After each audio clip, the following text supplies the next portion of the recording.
Soyez tous et toutes les bienvenus sur Space News. Je suis Tim de Space News.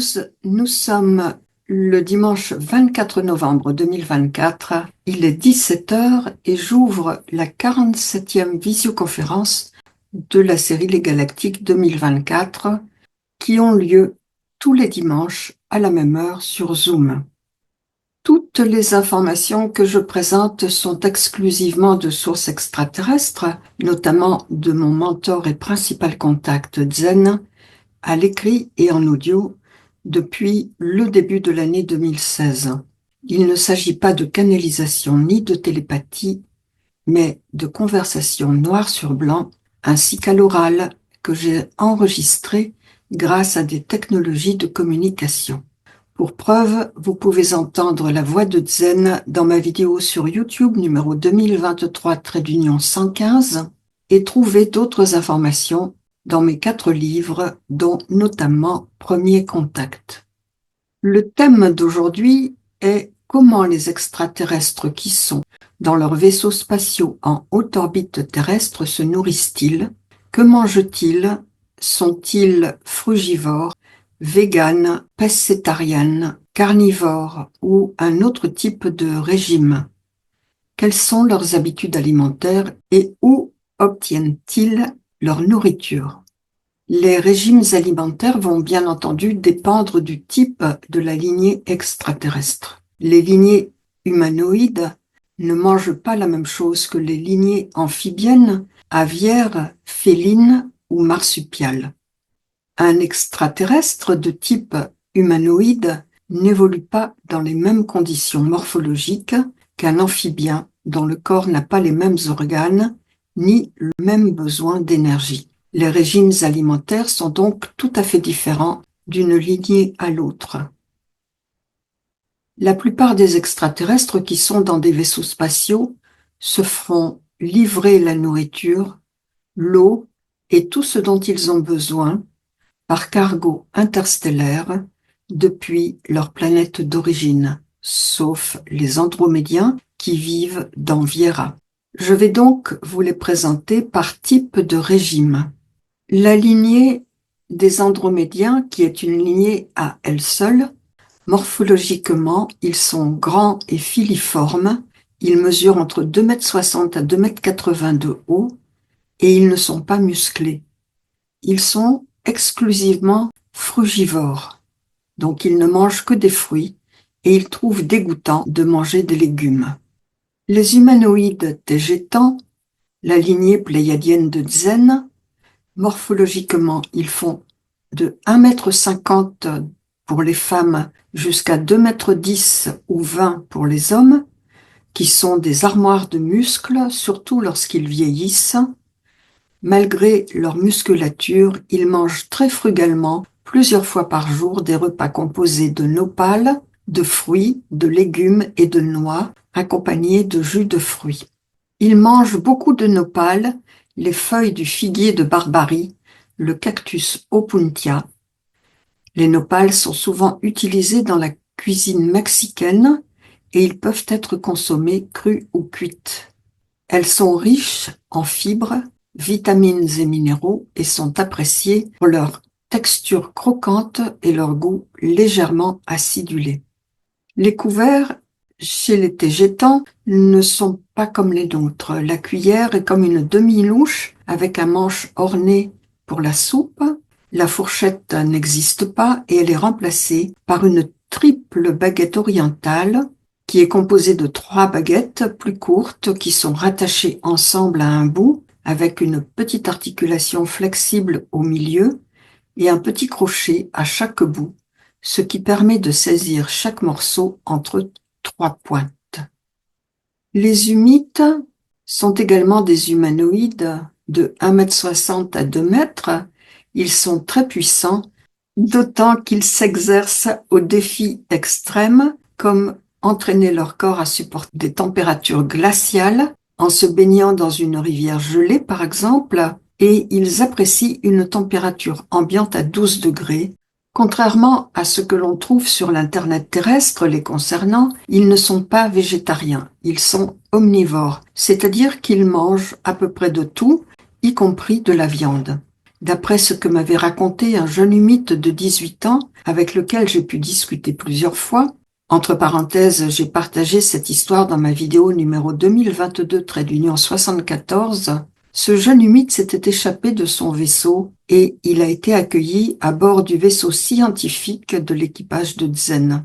Le scientifique, qui était le commandant de bord à cette époque, m'a demandé de m'entretenir avec lui parce que d'après lui, avec lequel j'étais en contact parce que Zen et mes autres contacts pléiadiens étaient rentrés momentanément sur leur planète, il m'a demandé si je pouvais intervenir parce qu'il dit que les humites sont très proches des terriens ou les terriens des humites. Et donc il pensait que j'allais savoir ce qu'il fallait faire. Lorsque je suis entrée en communication avec ce jeune humite, je lui ai demandé comment je pouvais l'aider. Il m'a dit qu'il n'avait rien mangé de consistant depuis plusieurs jours et qu'il ne pouvait pas consommer ce que mangeaient les pléiadiens qu'il qualifiait de mangeurs d'herbes folles. J'ai donc fait intervenir les félins, les urmas, pour qu'il lui envoie une douzaine de kilos de viande qu'il a lui-même cuisinée avec des épices et des légumes dans une petite cuisine qui avait été construite pour lui à bord du vaisseau scientifique. Les Syriens sont humanoïdes de Sirius A, B ou C. Ils font entre 1,60 m et 1,90 m. Ils ressemblent à des Norvégiens avec de grands yeux de chat de différentes couleurs. Leur peau est bleu-violet, mais ils peuvent en faire varier la couleur à volonté pour l'adapter à l'environnement et se cacher comme des caméléons. Certains peuples syriens ont des branchies et peuvent évoluer indifféremment sur terre ou sous l'eau. Ils ont des doigts et des orteils palmés. Ils sont frugivores pour ceux qui évoluent sur terre, pescétaliens, c'est-à-dire qu'ils mangent des poissons et des fruits de mer pour ceux qui sont amphibiens. Les Eta reticuli font 1,37 m de hauteur. Ils ont une peau grise, ils sont petits, frêles. Pour ceux qui ne sont pas des bioniques, ils sont pescétariens. Ils mangent tout ce qui est poissons et fruits de mer et algues. Les urmas de la lignée féline, les félins lyriens, sont de super chefs. Ils adorent cuisiner pour eux-mêmes et leurs amis. Ils avaient invité Zen pour un repas et lui avaient cuisiné des plats végétariens composés de légumes et de fruits. Les urmas aiment la cuisine épicée et ils sont carnivores. Mais ils cultivent leur viande dans des laboratoires à partir de cellules. C'est de cette manière que j'avais réussi à obtenir de la viande pour le jeune humite. Cette technique existe aussi sur Terre. On l'appelle la viande cultivée ou viande de culture. C'est une méthode innovante qui permet de produire de la viande sans avoir besoin d'élever et d'abattre des animaux. Un échantillon de cellules souches est prélevé sur un animal vivant. Ces cellules ont la capacité de se développer en différents types de cellules spécialisées, comme des cellules musculaires ou graisseuses. Les cellules souches sont placées dans des bioréacteurs, des réservoirs qui recréent un environnement similaire à celui de l'organisme de l'animal. Elles sont nourries avec un milieu de culture contenant des nutriments nécessaires pour leur croissance. Puis, les cellules se multiplient et se différencient en cellules musculaires ou graisseuses, puis organisées pour former des structures de viande, comme des steaks ou de la viande hachée. Les urmas font cela aussi, ce qui leur permet de ne plus chasser d'animaux. Les arcturiens d'Arcturus font entre 1,10 m et 1,30 m de hauteur. Ils ressemblent à des petits gris, si ce n'est qu'ils ont une peau de couleur turquoise, couverte par endroits d'excroissance en larges plaques violettes. Leur tête ressemble à celle d'un dauphin qui rit, et ils ont une bouche qui va d'une oreille à l'autre. Ils ont des yeux comme ceux des chats, ils n'ont pas d'oreilles ni de nez, 3 doigts à chaque main évidemment, et 3 orteils à chaque pied. Ils se nourrissent par composés chimiques liquides qu'ils composent eux-mêmes et dans lesquels ils se baignent. Ils n'avalent pas leur nourriture par la bouche. Leur nourriture est absorbée par la peau et leur peau n'est pas imperméable à l'eau.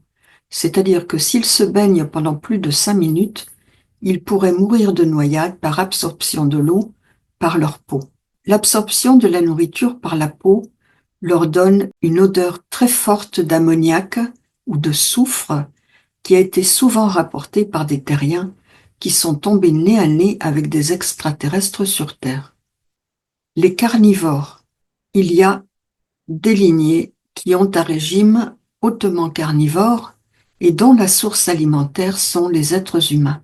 Ils créent notamment des fermes à ciel ouvert sur différentes planètes, notamment sur Alphrata, une planète qui a été libérée par les fédérations galactiques des mondes entre 1560 et 1570. Cette planète était habitée par des terriens et des terriennes qui avaient été abductés sur Terre pendant des siècles et amenés sur cette planète.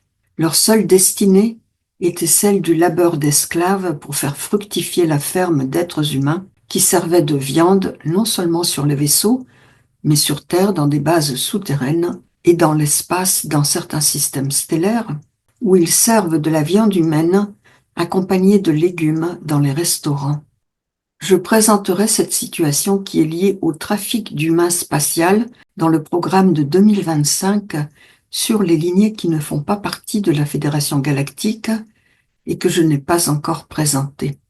Sur de très nombreux vaisseaux mers extraterrestres, notamment sur Viera, qui est aussi vaste que la France en longueur et un tiers en largeur, il y a beaucoup de place et les extraterrestres y cultivent des jardins alimentés par des systèmes d'hydroponie et d'aquaponie, notamment de l'aquaponie.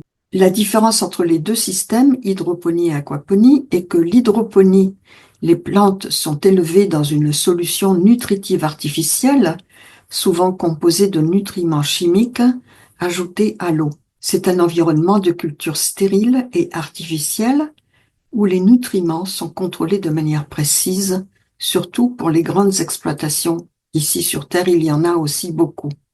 Avec l'aquaponie, les plantes reçoivent leurs nutriments des déchets produits par les poissons élevés dans le même système. Les deux systèmes communiquent. Les déchets de poissons sont convertis en nutriments par des bactéries nitrifiantes. C'est donc un écosystème naturel où les plantes et les poissons coexistent et se bénéficient mutuellement. C'est ce système d'aquaponie qui est utilisé sur Viera et beaucoup d'autres vaisseaux spatiaux. Viera est elle-même un vaisseau dont les eaux voyagent d'un pont à l'autre, un pont rural relié à un pont maritime qui s'alimentent l'un l'autre en circuit fermé. Le pont rural offre toutes sortes de légumes, des herbes et des arbres fruitiers pour agrémenter les régimes des lignées qui en mangent, et le pont maritime offre toutes les productions de l'océan, poissons, fruits de mer et algues. Les andromédiens le font comme un service à l'autre puisque eux-mêmes ne sont que frugivores. Les vaisseaux de l'équipage de Zen développent aussi l'aquaponie pour agrémenter leur régime alimentaire de produits frais et vivants. Mais cela pose aussi quelquefois de très graves problèmes. Par exemple, à bord d'un vaisseau mère de Zen, le système de gravité a subi une défaillance et en quelques secondes, tout ce qui se trouvait au sol s'est retrouvé au plafond. Tous les ustensiles de cuisine étaient au plafond. Le piano à queue l'était aussi, ainsi que toutes les personnes plaquées au plafond qui n'arrivaient pas à redescendre. Dans le système d'aquaponie, l'eau et toutes les malheureuses carpes qui y étaient élevées se sont elles aussi retrouvées au plafond. Aneka, de la planète Témère, qui avait à l'époque la responsabilité du système d'aquaponie, a dû glisser le long des couloirs en se tenant ici et là pour essayer de les sauver et en se blessant au passage. Elle était attachée aux carpes, mais elles n'ont pas résisté et Aneka a dû tout remettre en place et recommencer le système de culture d'aquaponie à zéro.